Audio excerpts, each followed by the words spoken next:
रघुवंशी कुल का एक जोर राजन तुम्हें दिखाता है।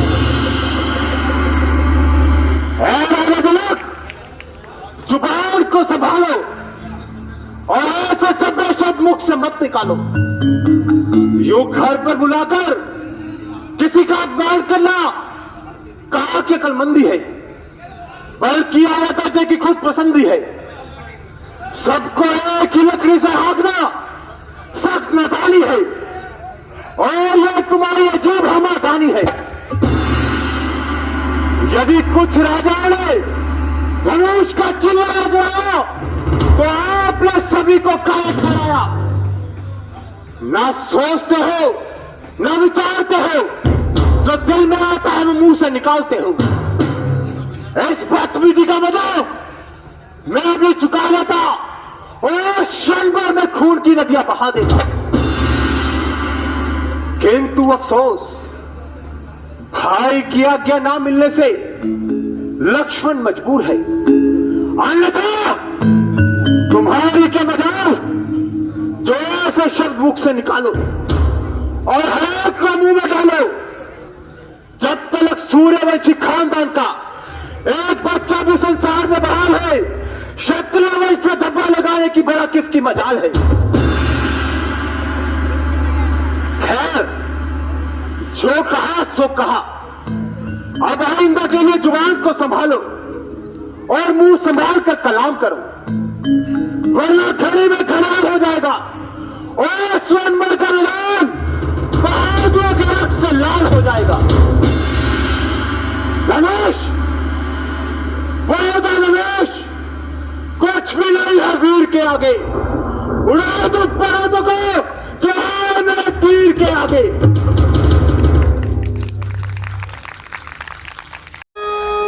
गणपति गणेश आद गुरु नो बना लगा। गणपति गणेश आद गुरु नो बना लगा।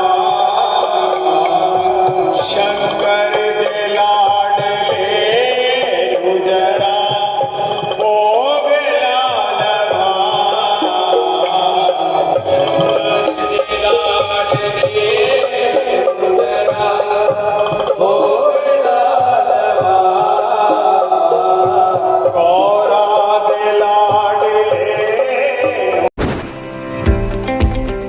Haryana Marble Store, the best Italian marble, granites and tiles. Specialist in Italian marble, Katni marble, all Indian and imported granites.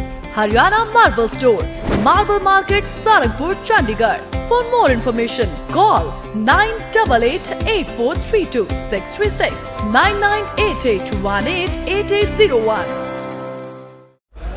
इस वक्त मैं मौजूद हूँ शालीमार ग्राउंड में आदर्श रामलीला ड्रामेटिक क्लब, जो कई वर्षों से रामलीला का संचालन कर रहे हैं और आज के आधुनिक युग में भी लोगों को रामलीला, राम के चरित्र का और रावण के किरदार का यहाँ पर नाट्य रूपांतरण किया जाता है और उनके जीवन से सीख लेने के लिए यहाँ पर लोगों के लिए रामलीला का मंचन किया जाता है। तो उसी सिलसिले में मेरे साथ यहाँ पर लक्ष्मण का किरदार निभाने वाले रावीश गौतम जी हैं। आइए बात करते हैं उनसे किस तरह की तैयारियां चल रही हैं और किस तरह से रामलीला का मंचन किया जाता है। रावीश जी, जय श्री राम। स्वागत है आपका हमारे चैनल में। हाँ जी। आज के जो आधुनिक युग में रामलीला बहुत पछड़ती सी नज़र आ रही है, लेकिन फिर भी आपने इतने भव्य आयोजन के साथ रामलीला का जो प्रदर्शन किया है, क्या कहना चाहेंगे? देखो, आपने पिछड़ता वर्ड यूज़ किया, लेकिन हम इस बात को मानते नहीं हैं, क्योंकि ये हमारा 43वां मंचन है इस साल। हम 42 साल से रामलीला करते आ रहे हैं और मैं तकरीबन इस रामलीला से 22 से 23 साल से जुड़ा हुआ हूँ। तो मैं मेरे ख्याल से 6th क्लास में था तब से रामलीला कर रहा हूँ। तो अभी मैं लक्ष्मण का रोल निभा रहा हूँ। मैं अपने आप को सौभाग्यशाली समझता हूँ कि मैं अपनी संस्कृति से, अपने इस धर्म से जुड़ा हुआ हूँ और हम इसको एंजॉय भी बहुत करते हैं। रावीश जी, जिस तरह से एक बहुत मुश्किल समय गुजरा है, कोरोना काल, और उसके बाद फिर से रौनक लौट आई है हिंदुओं के खास करके तीज त्योहारों में, तो इसे किस तरह से आप देखते हैं? देखो ये भगवान की प्रभु की कृपा है, क्योंकि जब कोविड आया था आपको पता किस तरह की त्राही आई थी, सब अपने घर पर बैठ गए थे। लेकिन जैसे कोरोना थोड़ा ठीक हुआ था हमने तब भी रामलीला की थी। हम मतलब रामलीला वाले बैठ नहीं सकते घर पे, हमने तब भी रामलीला की थी। हमारी तब भी कोशिश थी कि हम प्रभु राम का नाम लें, और हमने लिया था। और अब सब कुछ ओपन हो चुका है, सब कुछ ठीक हो चुका है। मैं बार बार वही बोलूँगा कि हम लोग सौभाग्यशाली है कि हमारा धर्म और हमारी संस्कृति आगे बढ़ रही है। जिस तरह से रामलीला में कई किरदार देखने को नज़र आते हैं, चाहे वह राम का है जिन्होंने इतना बड़ा अपना समर्पण किया, चाहे वो भरत का है जिन्होंने त्याग किया, रावण का है जिसने अहंकार खाया और अंत में फिर से राम की शरण में आया। तो आप अपने दर्शकों को क्या सीख देना चाहते हैं रामलीला से? देखो मैं पिछले 22-23 साल से रामलीला कर रहा हूँ। जो मैंने सीखा है कि प्रभु राम के किरदार से बहुत कुछ सीखने के लिए है। क्योंकि देखो वो इतने बड़े राजा थे और उनकी माता ने, कैकेयी माता ने उनको वनवास दिया, बिल्कुल भी शिकंत उनके माथे पे नहीं आई। उन्होंने उसको स्वीकार किया, अपने परिवार की उन्होंने मर्यादा को रखा, अपनी जो रघुवंश की रीति थी उनको उन्होंने आगे कंटिन्यू किया और वो वनवास गए। और उस वनवास में जाने के बाद में उनमें किस तरह घमंड नहीं आया। जब वो वापस आए तो माता कैकेयी ने पश्चाताप के रूप में उनसे पूछा कि मेरे से गलती होगी, मुझे माफ़ कर दो। तब भी प्रभु राम ने कहा कि गलती नहीं हुई, मैं राम कहलाता था, लेकिन जब मैं जंगल गया तो मैं मर्यादा पुरुषोत्तम राम कहलाया। तो राम ने वनवास में जाके भी बहुत कुछ किया, लोगों के लिए किया, तो बहुत कुछ सीखने को मिलता है। आज के समय पे जहाँ पे इतनी आधुनिकता आ गई है, हर एक के हाथ में फ़ोन होता है, आपके मंच पे कई बाल कलाकार भी दिख रहे हैं। तो ये जिस तरह से इस रामलीला के मंचन में अपना भागीदारी निभाते हैं, तो इसको किस तरह से देखते हैं आप हमारे आने वाली पीढ़ी के लिए? देखो मैं बोलूँगा कि समय बदल रहा है और समय के साथ चलना चाहिए। टेक्नोलॉजी आई है, टेक्नोलॉजी की ज़रूरत है, लेकिन उस टेक्नोलॉजी को गलत राह में ना लेके जाए। तो हमारे जितने भी छोटे छोटे बच्चे आप देख रहे होंगे, हमारी संस्था की सबसे बड़ी खासियत ये है कि हमारे पास बड़े छोटे छोटे बच्चे हैं, वो आज से जुड़े हैं, वो मोबाइल को गलत यूज़ नहीं कर रहे हैं, वो रामलीला में यूज़ करते हैं। हम उनको मोबाइल पे डिजिटल स्क्रिप्ट देते हैं, वो पढ़ते हैं ताकि गेम वगैरह ना खेलें। तो बड़े छोटे छोटे बच्चे हैं, हमसे अभी से संस्कृति से जुड़ रहे हैं, आगे कुछ ना कुछ सीखेंगे जरूर। जहाँ तक बात की जाए, आपका जो भव्य ये आपने स्टेज लगाई है, ये भी काफ़ी भव्य दिख रही है। कितना खर्चा आ जाता है आपकी पूरी रामलीला? तकरीबन हमारा जो खर्चा आप देख रहे हो ये सारी वाटरप्रूफ स्टेज है। अब जैसे बरसातें आई हैं, हम लोगों का बचाव जो हुआ है इसी स्टेज वाटरप्रूफ स्टेज की वजह से हुआ है। तो हमारा तकरीबन रामलीला का 15 लाख का खर्चा है जी। क्योंकि आप देख रहे हो कि हमारे जितने भी कलाकार हैं वो निस्वार्थ भाव से सेवा करते हैं, कोई भी पेड नहीं है। तो हम लोग बच्चों के लिए काउंटर भी लगाते हैं, आप काउंटर देख रहे हैं। रात को जब प्रोग्राम खत्म होता है तो बच्चों के लिए रोज़ लाइव काउंटर लगता है, कुछ ना कुछ हम लोग अच्छा पकवान बनाते हैं ताकि बच्चों को खाने को मिले। तो जिस तरह से भव्य रामलीला का आयोजन कर रहे हैं, तो जो हमारे यहाँ पर देखने आते हैं उनके लिए हर बार यहाँ दशहरे का आयोजन किया जाता है। तो क्या इस बार दशहरे में कुछ स्पेशल किया जा रहा है? देखिए दशहरे में स्पेशल ये किया जा रहा है कि एक तो हम अपने पुतलों की हाइट बढ़ा रहे हैं। पहले हमारी हाइट होती थी 45 फुट 50 फुट, इस बार हम उसको 65 फुट लेके जा रहे हैं। ठीक है, एक तो ये सबसे बड़ा आकर्षण का केंद्र रहेगा। प्लस झांकियों के साथ साथ इस बार कलाकृति वाले लोग भी आएंगे जो अपनी कला का मंचन करेंगे, क्योंकि झांकियों को आने में टाइम लगता है। तो हमने कुछ ऐसे कलाकार बुलाए हैं जो लोग पब्लिक पहले पहुँचे कि उनका पूरा एंजॉय हो। सो इस तरह से हमने वहाँ पे अरेंजमेंट किए हैं। तो यहाँ पर देख सकते हैं मेरे साथ लक्ष्मण का किरदार निभाने वाले रवीश गौतम जी है, जिन्होंने बताया कि पिछले 22-23 साल से इस रामलीला से जुड़े हैं और इस मंच का संचालन भी करते हैं।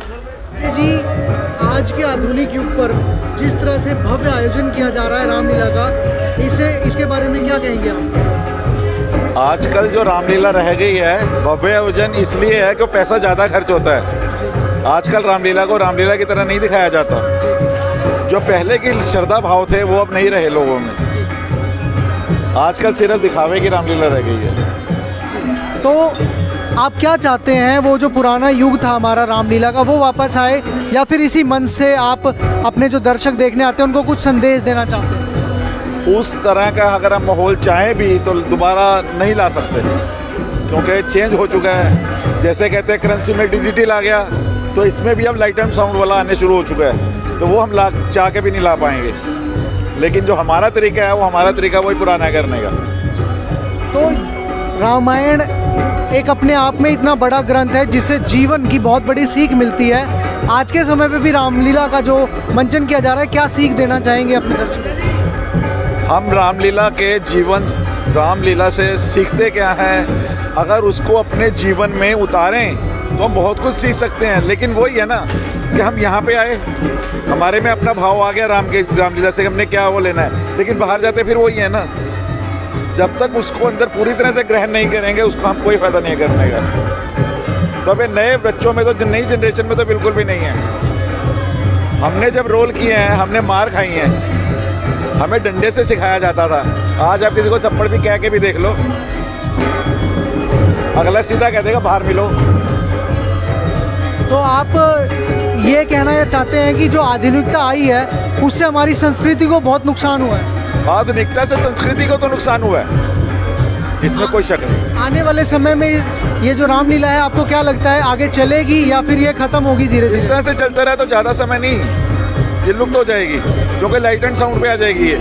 फिर ऐसे पेड़ आ जाते हैं कलाकार बाहर, वृंदावन से आ गए, मथुरा से आ गए, लेकिन वो ख़त्म हो जाएगी, वो सिर्फ पैसे की रामलीला रह जाएगी। जी, यहाँ पर देख सकते हैं कुछ किरदार हैं जो कि जो ये तकनीक आ गई है, आज की आधुनिकता आ गई है, उससे परे भी हटना चाहते हैं, क्योंकि जो पुरानी रामलीला होती थी उसमें जो चीज़ें दिखाई जाती थी वह एक सचमुच जीवंत रोल दिखाती थी। परंतु आज का जो युग है उसमें आधुनिकता के साथ कहीं ना कहीं हमारी जो संस्कृति है वो छूटती जा रही है।